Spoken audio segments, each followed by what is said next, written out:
100కు పైగా దీర్ఘకాలిక సమస్యలకు ఎటువంటి ఆపరేషన్ దుష్ప్రభావాలు లేకుండా హోమియోపతి చికిత్స.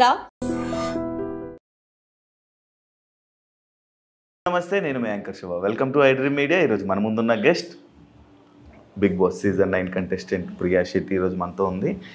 హౌస్లోకి వెళ్ళే ముందు క్యూట్ అన్నారు, తన వాయిస్ బాగుంది అన్నారు. అంత అంటే ఒక 1 వీక్లో 1 lakh ఫాలోవర్స్ తీసుకుని వచ్చారు. తన్ని బాగా ఇన్స్టాలో వైరల్ చేశారు.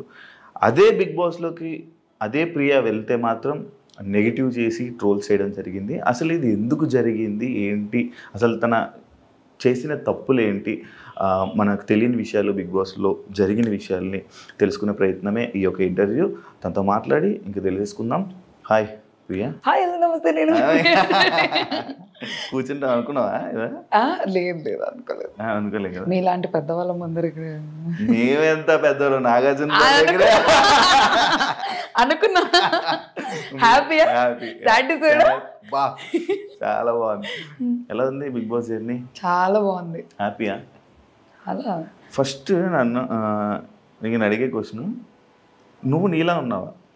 తెలియట్లేదా మీకు ఇప్పుడు? అంటే ఇక్కడ బాగున్నావు, ఎంత మంచిగా ఉన్నావు, అక్కడ ఏం జరిగింది, ఏమైంది? అంటే లైక్ ఎందుకు అంత నెగిటివిటీ రావడానికి రీజన్స్ ఏమనుకుంటున్నావు? నేను ఫస్ట్ ఆఫ్ ఆల్ లోపల నాకు నెగిటివిటీ వచ్చిందని తెలిసింటే నేను అలా చేసేదాన్ని కాదు. నేను నాలానే ఉన్నా. అంటే అది కావాలని చేసిందా? లేదు, నేను లౌడ్ హైపర్ యాక్టివ్ పర్సన్ని. ఆనందం వచ్చినా ఎక్కువే, బాధ వచ్చినా ఎక్కువే, కోపం వచ్చినా ఎక్కువే, అన్నీ ఎక్కువే. అన్నీ ఎక్కువే, అన్ని ఎక్కువే. నాలానే నేను ఉన్నాను.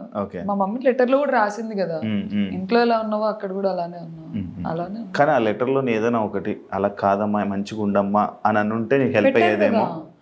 అది నాకు లెటర్ వచ్చిన 2 daysకి ఎలిమినేట్ అయ్యా నేను ఆ వీక్ అంతా సైలెంట్ గా ఉన్నా. ఎందుకు సైలెంట్ ఉన్నావు? నాకు అర్థమైపోయింది. ఏమని? సెకండ్ వీకెండ్ ఎపిసోడ్ లో నాగార్జున గారు తిట్టారు, ఇట్లా ఆడియన్స్ రంగు పడిద్ది అన్నప్పుడు క్లాప్స్ కొట్టారు. నాకు అది ఒక బిగ్గెస్ట్ ఫీడ్బ్యాక్. మూసుకొని అదిగో నాకు వచ్చేస్తుంది, ఇది మూసుకొని ఉండాలని నాకు క్లారిటీ వచ్చింది. అందుకే దాని తర్వాత అలర్ట్ అయిపోయావు. అలర్ట్ అయ్యి కామ్గా ఉన్నా. గేమ్ స్టార్ట్ చేద్దామన్న లోపే ఓనర్స్ ఈట్ మైండ్ఫుల్లీ ఏదో ఒక వర్డ్ వాడేవు కదా, అది దేనికి? అది దానికి క్లారిటీ ఇచ్చావా? మొత్తం సిచ్యువేషన్ ఎక్స్ప్లెయిన్ చేయనా? మొత్తం ఓకే చేస్తా, నాకు కావాలి, నేను క్లారిటీ ఇస్తా. ఆ రోజు ఏమైందంటే, మేము ఫుడ్ ఎప్పుడు వేస్ట్ చేయం.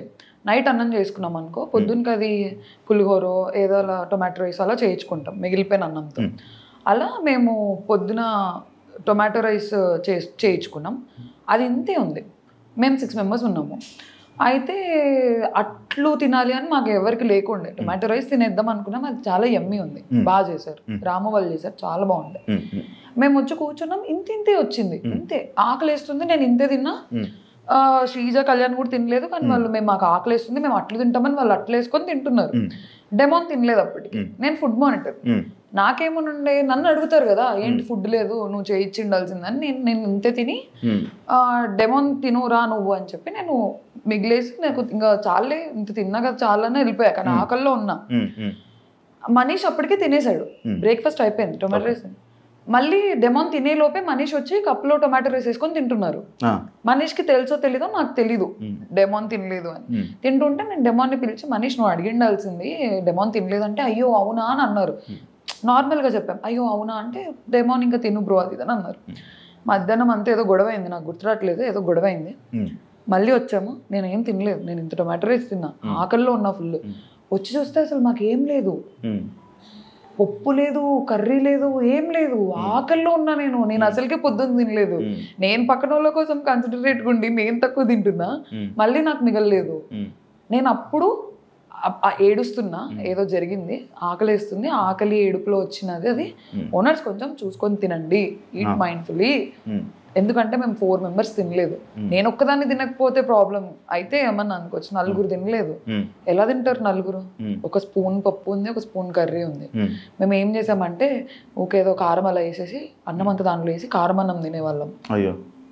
మేము ఓనర్స్ గుండి కూడా మేము ఇలాంటివి తిన్నాము, కారం అన్నము. మీరు నార్మల్గా అంటే ఓనర్స్, టెనెంట్స్. ఓనర్స్ అంటే మీరు నిజంగా ఓనర్స్ అని ఫీల్ అయిపోయారా? లేదండి, మేము చాలా కన్సిడరేట్గా ఉన్నాం. మమ్మల్ని బిగ్ బాస్ తిట్టేవాళ్ళు. మేము యాపిల్స్ ఇచ్చిన ఒకరోజు హరీష్ గారు బిస్కెట్స్ యాపిల్స్ ఇవ్వడానికి వెళ్తే తిట్టారు ఇవ్వకండి అని చెప్పి. ఇంకా మాకేంటి వాళ్ళకి ఫుడ్ రావట్లేదు కదా, నేను ఫుడ్ మానిటర్ని డైరెక్ట్గా ఇచ్చేయడం ఎందుకు, మాకు ఫస్ట్ ఆఫ్ ఆల్ రూల్స్ తెలీదు, బిగ్ బాస్ ఎలా ఉంటుందో తెలియదు. సీజన్ చూసాము కానీ ఈ సెట్ ఆఫ్ రూల్స్ వస్తాయి, దీన్ని ఇలానే ప్లే చేయాలి, దాని రిపర్కషన్స్ ఏంటి అని మాకు ఐడియా లేదు. మా సీజన్ చూస్తే అర్థమైపోయేది. మాకు ఐడియా ఉంది, తిడతారని ఐడియా ఉంది కానీ ఏమన్నా డ్రాస్టిక్ అయిపోయి మళ్ళీ మమ్మల్ని టెనెంట్స్ కి పంపించేస్తారేమో అన్న ఒక టెన్షన్. అందరం ఉడుకు రక్తంతో ఉన్నాము. కామెంట్స్ ఆడుకోవాలని లేదు అసలు, నేనే కదా ఎవరు లేరు అలా ప్రూవ్ చేసుకోవాలి, ఆడదాము స్ట్రిక్ట్గా ఆడదామని మేము కొంచెం ఇంప్రెస్ చేయించుకుందాం, డైరెక్ట్ ఇవ్వడం ఎందుకు అని మా ఓనర్స్ మీటింగ్లు జరిగి గొడవలు అయ్యి మేము కొట్లాడేసుకొని నేను ఇంప్రెస్ చేయకుండా ఇచ్చినందుకు కూడా నాకు నామినేషన్ పడింది. ఇంప్రెస్ తినండి అనే ఇచ్చాను, మాకేంటి రూల్ ఫుడ్ ఇవ్వకూడదు అని.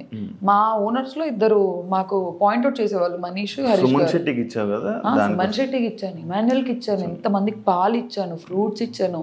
సంజన గారి గుడ్ మ్యాటర్ కూడా నేను గుడ్డు తిన్నందుకు కాదు గొడవది, చెప్పకుండా తిన్నందుకు గొడవది.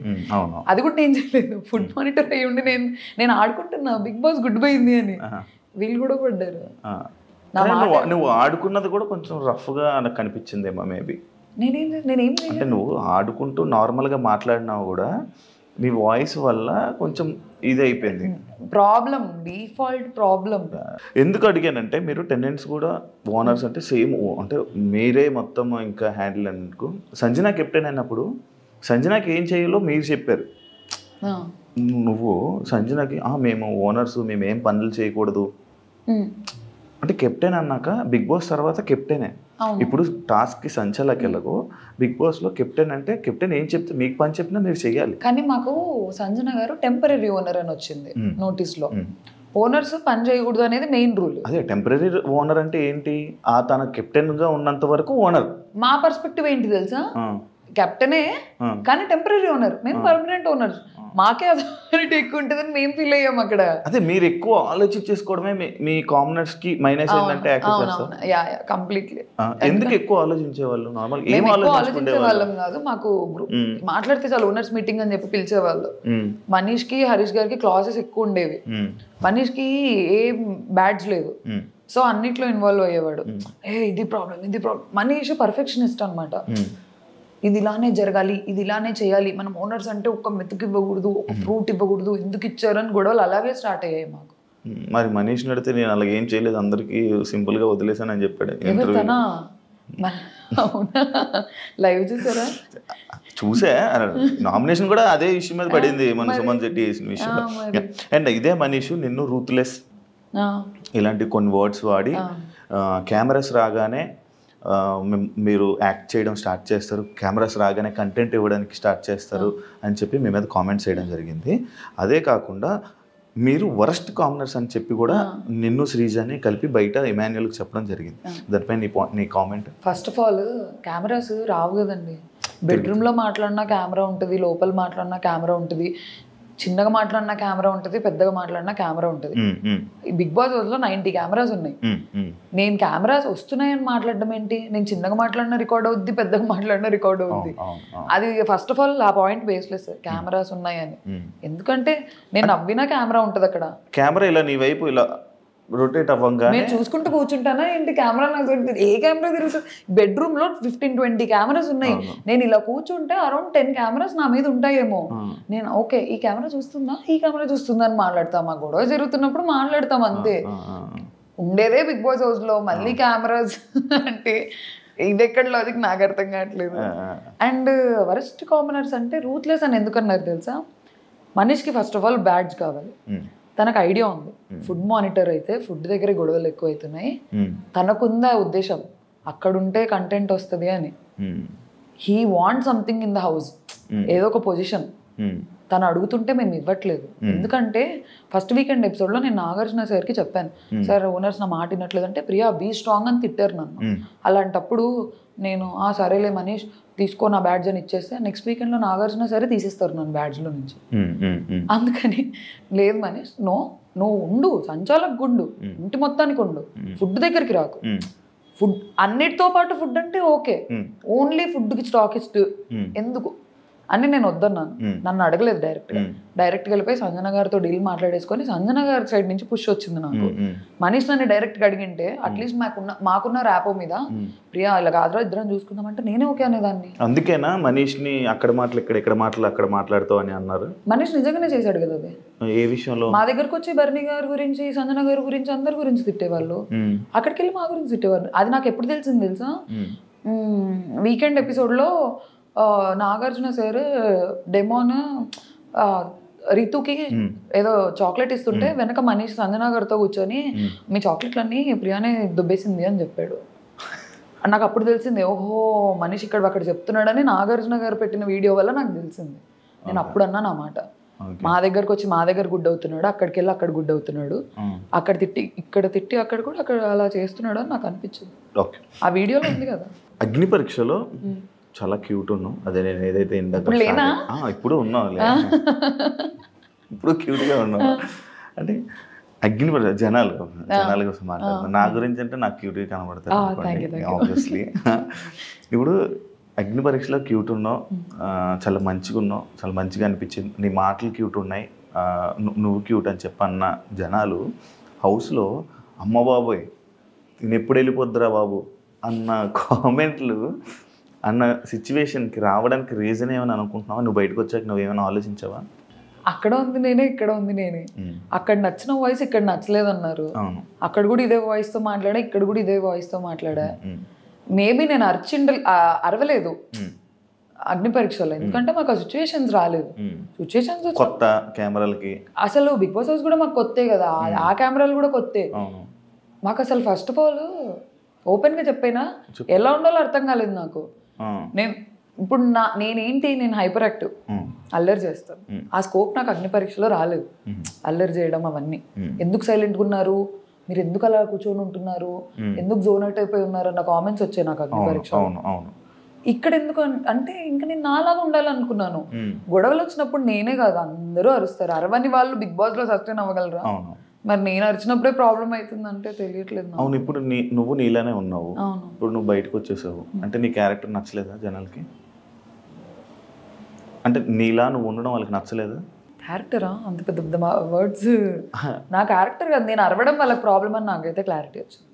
నేను అరవడం, నా ఫేస్ ఎక్స్ప్రెషన్స్, నేను కొంచెం ఎక్స్ప్రెసివ్, నాకు దాగదు.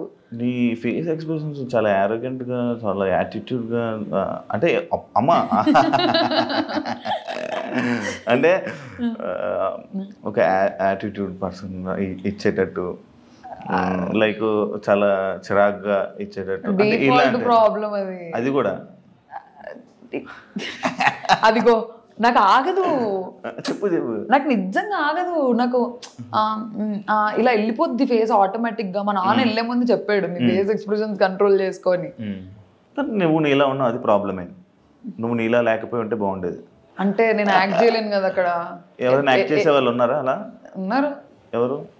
చెప్పను, వద్దు, నేను చెప్పను. శ్రీజ యాక్ట్ చేస్తుందా? లేదు, శ్రీజ జెన్యున్, చాలా జెన్యున్. మేము అంత జెన్యున్గా ఉన్నాము, అలా మాలాగా మేము ఉన్నాం కాబట్టి మేము అలా అరుస్తున్నాము. మేము కూడా అన్ని లేదు ఓ కెమెరా ఉంది నేను ఇప్పుడు అరవకూడదు అని అంటే నేను ఇంకో 4-5 వారాలు ఉండేదా. శ్రీజ బజర్ శ్రీజ సంచలకులు బజర్ ఇష్యూ నీది సంజనాది కానీ ఇది ఎందుకు అంత పెద్ద ఇష్యూ చేసావని? అంటే లైక్ ఇలా జరిగింది, ఓకే నెక్స్ట్ టైం అని వదిలేచ్చు కదా, ఎందుకు దాన్ని అక్కడ అంత డ్రాగ్ చేసావు అని చెప్పి, ఓన్లీ బికాస్ ఆఫ్ అక్కడ నీకు ఛాన్స్ వచ్చింది, టైం వచ్చింది, నువ్వు మాట్లాడాలి, అక్కడ ఏదో ఒక ఇష్యూ చేయాలని చేసావని చెప్పి కామెంట్. అది మీ కంటెస్టెంట్ ఇచ్చిన కామెంటే, నీకు దానికి ఏం చెప్తావు? అమ్మ బాబోయ్ అస్సలు కాదు. అక్కడ ఏమైందంటే ఫ్యామిలీ లెటర్ అనేసరికి అందరం ఫ్రీజ్ అయిపోయాం, హార్ట్ బీట్ లిటరలీ ఇట్లా వణుకుతున్నాము. అంటే 3 weeks అయ్యింది కదా వెళ్ళి. మీకు అలా ఉంటుంది కానీ మాకు మేము ఎమోషనల్. అయ్యో నాకు తెలియదండి. అవునా? లేదు, ఇప్పుడు ఇమాన్యుల్ కూడా ఏడ్చాడు, అందరూ ఏడుస్తారు. అదే నేను అన్నా ఫ్యామిలీ ఎమోషనల్. అది ఏదో క్యాప్టెన్సీ కంటెండర్ అయి ఉంటే మేము అసలు అంత ఎమోషనల్ అయ్యే వాళ్ళం కాదు. ప్రతి ఒక్కరు ఏడ్చేశారు.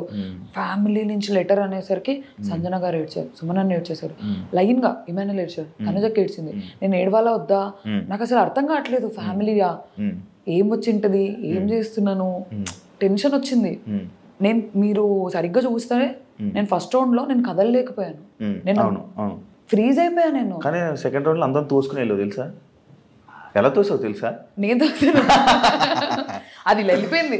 అదే ఇటొకరిని ఎగరేస్తున్నాడు.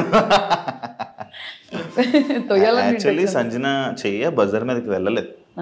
శ్రీజ ఏం చూసిందో నాకు తెలియదు, కానీ సంజన చెయ్యి ఓన్లీ హుడ్ మీద ఉండిపోయింది, చెక్క మీద అలాగ ఆగిపోయింది. బజార్ మీదకి పూర్తిగా వెళ్ళింది చెయ్యి నీదే. అండ్ మోర్ ఓవర్ అక్కడ చెప్పా కదా ఫ్యామిలీ ఎమోషన్.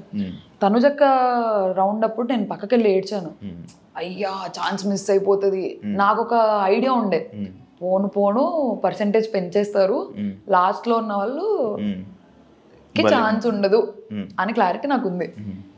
తనుజక్క దాంట్లో పోయింది, అప్పటికే ఎమోషనల్ అయిపోయి నేను ఏడ్ చేసా, నాకు పానిక్ అటాక్ లాగా అయిపోయింది, అది రాలేదు, ఊపిరి రాడలేదు నాకు.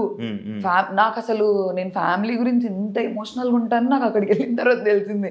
నేను అసలు ఎమోషనల్గా అలా ఉండను, అలుగుతా అన్ని చేస్తా కానీ ఏడ్ చేసి అంత చేయను. ఓహో నా వీకెస్ట్ పాయింట్ నా ఫ్యామిలీ నా ఫ్రెండ్స్ అని అప్పుడు అర్థమైంది నాకు. అవును, స్టార్టింగ్ వెళ్ళంగానే కూడా ఏడ్చావు కదా ఫ్రెండ్స్ కోసం, అది కూడా కొంచెం ఎందుకు వెళ్ళిన ఒక్క రోజుకి ఎందుకు అంత ఏడ్చావు? దాని మీద కూడా కొంచెం అప్పుడే యాక్చువల్లీ నీకు నెగిటివిటీ స్టార్ట్ అయ్యింది అక్కడ నుంచి.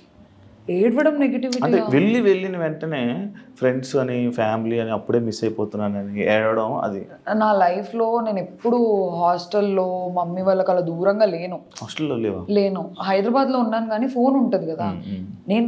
నేను ఎలా ఉంటానంటే ఏదైనా మమ్మీతో మాట్లాడుతుంటా, లేదంటే డాడీతో మాట్లాడుతుంటా, లేదంటే ఫ్రెండ్స్తో మాట్లాడుతుంటా, కంటిన్యూ కాల్స్లో ఉంటా. నాకు నా వరల్డ్ సరౌండ్ అవుతుంటుంది, కాల్స్, ఫ్రెండ్స్ చుట్టూ, ఫ్యామిలీ చుట్టూ. కొంచెం డిపెండెంట్ పర్సన్ని, క్లోజెస్ట్ సర్కిల్ ఉంది నాకు, చాలా ఇంపార్టెంట్ అది. నేను లిటరలీ ఫ్రెండ్ సర్కిల్ అంటున్నాను, అందుకే సర్కిల్. ఆ సర్కిల్ బాయ్ ఫ్రెండ్ ఉన్నాడా? నాకు బాయ్ ఫ్రెండ్ లేడండి. ఎంత బాగుంటారు బాయ్ ఫ్రెండ్ లేకపోవడం ఏంటి? ఏం లేదు అంతే, అలా ఉంటాను. అక్కడికి వెళ్ళిపోయాను, నాకు ఫస్ట్ ఆఫ్ ఆల్ నా లైఫ్లో చేంజ్ నచ్చదు, నేను ఈజీగా అడాప్ట్ చేసుకోలేను చేంజ్ని. అక్కడికి వెళ్ళా, బాస్ హౌస్లోకి వెళ్ళిపోయా అనేది నాకు ఒక షాక్. అగ్ని పరీక్షలు కూడా ఫోన్ లాక్కున్నారని విన్నాను. అవును, మరి అప్పుడు అలవాటు అయింది కదా. నైట్ చేసేవాళ్ళు కదా నాకు, morning to night shoot, mid night 2 అయినా కూడా ఒక అరే తెలుసా ఇట్లా అయింది అని చెప్పి మాట్లాడుకునేదాన్ని. ఒకరు ఉంటారు నాతో మాట్లాడడానికి, ఇక్కడ అలా లేదు, అందరు కొత్త వాళ్ళు, ఎవరు మాట్లాడట్లేదు. శ్రీజ వాళ్ళు మేమందరం ఫ్రెండ్స్, జస్ట్ తెలుసు అంతే. అలా నాకు మనీష్కి ర్యాపో ఉండేది, ఎందుకంటే మేము కొంచెం మాట్లాడేవాళ్ళం అగ్ని పరీక్షలు అంతా. కరెక్ట్ మనీష్ కనిపించిన వెంటనే మనీష్ డాడీ షర్ట్ అని తీశారు, నేను ఆల్రెడీ లో ఉన్నా, మనీష్ నాకు గుర్తు చేశాడు, ఇదిగో మా నాన్న షర్ట్ నేను ఇలా తెచ్చుకున్నా అని. నాకు స్టార్ట్ అయింది, అబ్బా నేనేం తెచ్చుకోలేదు, నా ఫోన్. అలా కాదు, నేను ఏదైనా పని చేస్తూ ఫోన్ మాట్లాడేదాన్ని, సర్దుకుంటున్నా ఫోన్ సడన్ గా వెళ్ళిపోయింది, ఫోన్ ఏది అని. ఓ హిట్ అయింది. ఇంకోటి తెలుసా, నేనే ఎక్కువ ఏడ్చా అందరికంటే, రాలేదు ఎడిటింగ్. నేను అసలు ఫస్ట్ వీక్ లో తనుజక్క కాదు క్రై బేబీ అని నన్ను అంటారు అనుకున్నా, తనుజక్కకి వెళ్ళింది అదేంటో నాకు తెలీదు. నేనే ఏడ్చా అందరికంటే ఎక్కువ. ప్రతిరోజు నైట్ నేను సంజన గారు కూర్చుంటాము, ఫ్యామిలీ గుర్తొస్తుంది అంటాను నేను. సంజన గారు ఏడుపు తక్కువ, నేను ఇంకా ఫ్యామిలీ ఏడుసేవాళ్ళు, సంజన గారు కన్సోల్ చేసేవాళ్ళు. మేము ఎంత కొట్లాడుకున్నా నైట్ అయితే ఇలా వచ్చేస్తాము. నీ శ్రీజ వల్ల నీ గేమ్ పాడైపోయింది అనేది ఒక టాక్ ఉంది, దానికి నువ్వు చెప్పేది. ఎందుకంటే మీ ఇద్దరు, నేను ఒక వీకెండ్ నాగార్జున సార్ మిమ్మల్ని తిడుతుంటే జనాలు ఎంజాయ్ చేశారు, అలా వాగుతూనే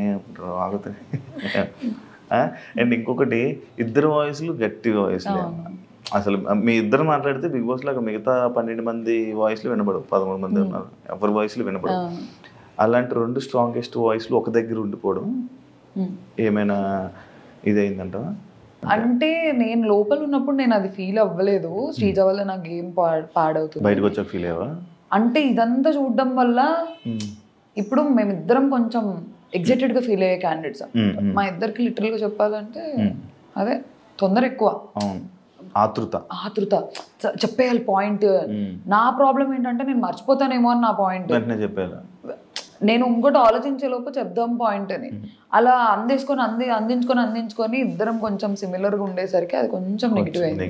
అది నాకు లోపల తెలియలేదు, బయటకు వచ్చిన తర్వాత అర్థం. చెప్పారు ఎవరైనా? చాలా చెప్పారు. ఏమని చెప్పారు? అట్లీస్ట్ తనన్న సైలెంట్ ఉండింటే నీకేం బాగుండేది, నువ్వు సైలెంట్గా ఉన్నా తనకేం బాగుండేది. ఇద్దరు ఇలా కకే అని వచ్చేసారు. అదే మీ ఇద్దరికి నెగిటివ్. ఒకళ్ళ మీద పడిపోయేవాళ్ళు వెళ్ళి నువ్వు వచ్చి మమ్మల్ని గుద్ది అదే అంటారు బాలయ్య డైలాగ్, నేను వచ్చి నిన్ను గుద్దిరా నువ్వు వచ్చి. నేను వాళ్ళందరి మీద ఏం పడలేదు, లేదు నా దగ్గరకు వచ్చిన వాళ్ళకి అన్ని పాయింట్ అవుట్ చేస్తేనే వస్తుంది అది బాధ.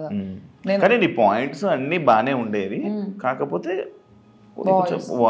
నువ్వు ఏదో మాట్లాడుతుంటే పక్క నుంచి తను వచ్చి ఇంకా రేపడం వల్ల ఇద్దరు చెలరైపోయేవాళ్ళు.